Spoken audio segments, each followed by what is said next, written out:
Isipin niyo to, may isang tao, sabi niya, kausap niya raw mismo ang Diyos. Yan si Narciso o Lalo, isang di umano'y propeta sa ating panahon. At ang mga visions niya, grabe, parehong nakakagulat at, well, nakakaintriga talaga. Tara, silipin natin ang kwento niya. Teka, ikaw na talaga best friend. Grabe, di ba? Pero ayon kay Olalo, hindi yan galing sa tropa niya, kundi kay Hesukristo mismo.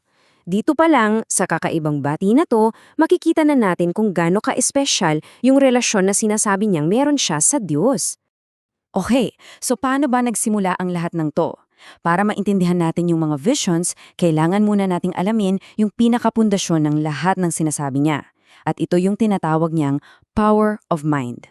Itong power of mind, hindi lang to basta talent o kakayahan para sa kanya. Ito na raw mismo yung kumbaga divine credentials niya, para siyang divine power of attorney. Ito na raw ang ebidensya na direktang utos mula sa Diyos ang lahat ng ginagawa niya. So, gaano kalakas itong power na to? Well, ayon sa kanya, kaya niyang gawin yung mga parang imposible para sa ordinaryong tao. Yung tipong nakakapagpapagaling daw siya ng may sakit. Para sa kanya, ito na yung mga matitibay na patunay na totoo ang misyon niya.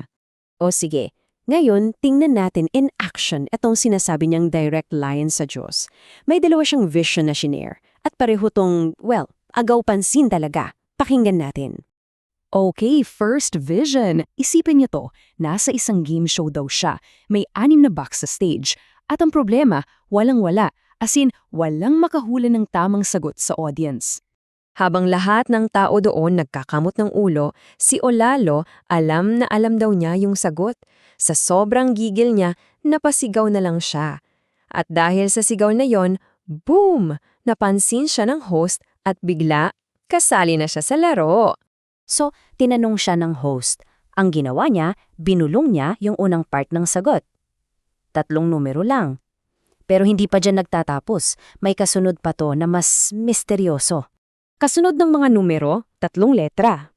H, H, H. At dito na yung twist. Yung host, na biglang nagpakilalang si Hesukristo daw, sobrang namangha. Paano raw niya nalaman yung sagot na wala, as in wala, ni isang tao sa mundo ang nakakaalam? Okay, so galing tayo sa isang game show, di ba? Yung pangalawang vision, sobrang iba. Dito, nasa isang delikadong lugar na siya. Sabi ni Olalo, naglalakad daw siya sa tabi ng bangin.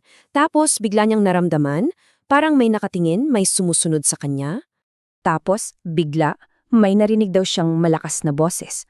Mula raw sa Diyos na magbibigay ng warning. Dahil doon, kumari pa siya ng takbo paakyat sa tuktok ng bangin para makalayo. Pero pagdating niya sa taas, may sumalubong sa kanya. Isang malaking kambing na may mahahabang sungay. Sinusubukang suwagin siya. Sabi niya, sobrang liksi raw at walang kapaguran sa paghabol sa kanya. At sa gitna ng lahat ng yon, biglang may sumulpot na lalaki. At nagpakilala raw bilang si Hesukristo. Hinarap niya yung kambing, sinabing tunay na mga demonyo. At pagkatapos, lumingon kay Olalo at sinabi yung classic line, "Halika best friend, pagsampalin natin sila." So yung mga visions na yan, hindi lang sila basta-bastang kwento. Puno raw yan ng mga simbolo. Ngayon, subukan nating i-decode. Ano ba talaga ang ibig sabihin ng mga ito, ayon mismo kay Olalo? Okay, balik tayo sa game show. Yung 459 at HHH, ano raw ba ang meaning niyan? Eto na. Ayon kay Olalo, yung 459, mga numero yan para sa loto, bigay daw ng langit. Yung HHH, para raw yung paanyaya sa mga followers niya, hula-hulaan. Kayo na ang bahalang magdagdag ng kulang. Parang divine tip para manalo, ganon. At ito na yung medyo matindi, yung pangalawang vision, yung kambing na umaatake sa kanya. Para kay Olalo, malinaw na malinaw daw kung sino yun. Yan daw ang mga pari at pastor ng mga malalaking relihiyon. At dahil sa interpretasyon na yan, napupunta na tayo sa pinakapuso ng misyon ni Olalo. At ito ay ang kanyang deklaradong gyera laban sa organized religion. Ang pinakapunto niya, simple lang daw, hindi dapat pinagkakakitaan ang Diyos. Naniniwala siya na ginagamit lang ng mga simbahan ang pangalan ng Diyos para makuha ng pera sa mga tao. At hindi lang yan. Sabi pa ni Olalo, may sabuatan daw laban sa kanya.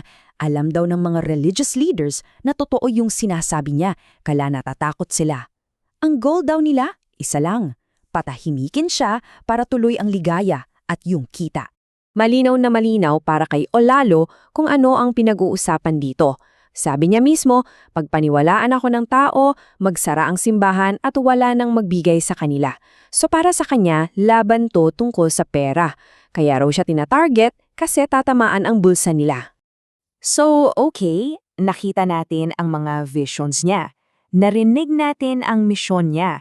Pagkatapos ng lahat ng ito, may isang mas malaking tanong na lumalabas. Galing sa isang game show kung saan best friend niya si Jesus hanggang sa laban sa bangin, laban sa isang demonyong kambing, yung mga kwento ni Olalo bumubuo talaga ng isang narrative. Ito yung kwento ng isang taong hinirang daw ng Diyos para labanan ng corruption dito sa lupa. At dito na tayo magtatapos, pero iiwan ko kayo ng isang tanong. Sa panahon natin ngayon na ang dali-daling mag-search ng kahit ano, 'di ba? Nasa dulo lang ng daliri natin ang informasyon. Bakit kaya may bigat pa rin, may kapangyarihan pa rin ang mga ganitong personal na propesya? Yan, isang bagay na magandang pag-isipan.